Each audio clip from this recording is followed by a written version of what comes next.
আসসালামু আলাইকুম ওয়া রাহমাতুল্লাহি ওয়া বারাকাতুহু। রমজান মাসে মারা গেলে কি কবরের আযাব মাফ? আমাদের দেশে একটি কথা প্রচলিত রয়েছে যে রমজান মাসে মারা গেলে কবরের আযাব মাফ হয়ে যায়। তাই অনেকে এই পবিত্র মাসে মৃত্যুর আকাঙ্ক্ষা পোষণ করে থাকেন। কথাটা লোকমুখে বেশ প্রসিদ্ধ, কিন্তু এর সম্পর্কিত সুস্পষ্ট কোনো হাদিস প্রসিদ্ধ গ্রন্থসমূহে পাওয়া যায় না। এই কথাটি যারা বলে থাকেন তারা খুব সম্ভবত এই হাদিসের ভিত্তিতে এটা বলেন।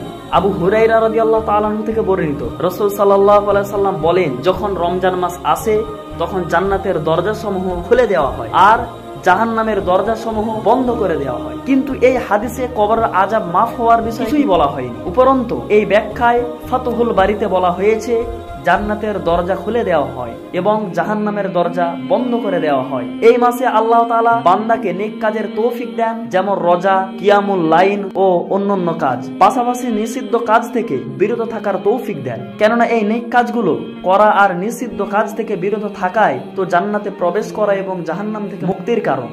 এক্ষেত্রে কেউ কেউ হযরত আনাস রাদিয়াল্লাহু তাআলা আনহু এর একটি বক্তব্যে দলিল হিসাবে পেশ করে থাকেন। আনাস রাদিয়াল্লাহু তাআলা আনহু থেকে বর্ণিত, রমজান মাসে মৃত ব্যক্তি থেকে কবরের আযাব উঠিয়ে নেওয়া হয়, কিন্তু এর সনদ নিতান্তই দুর্বল।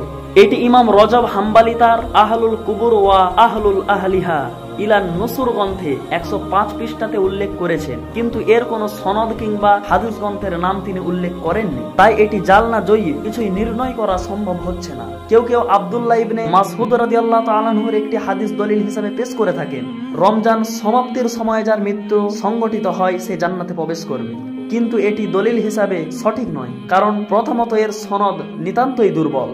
দ্বিতীয়ত এখানে জান্নাতে প্রবেশের কথা বলা হয়েছে, কবরের আযাব সংক্রান্ত কিছুই বলা হয়নি, অর্থাৎ এটি সহিহ বুখারীর প্রথমোক্ত হাদিসটির মতোই। কেউ হয়তো বলতে পারেন হাদিস দুর্বল হলে সমস্যা কি? দুর্বল হাদিস তো ফজিলত বর্ণনার ক্ষেত্রে গ্রহণযোগ্য না, এটি আকীদা ফাজাইলের বিষয় নয়, আর আকীদার ক্ষেত্রে দুর্বল হাদিস কখনোই গ্রহণযোগ্য হতে পারে না।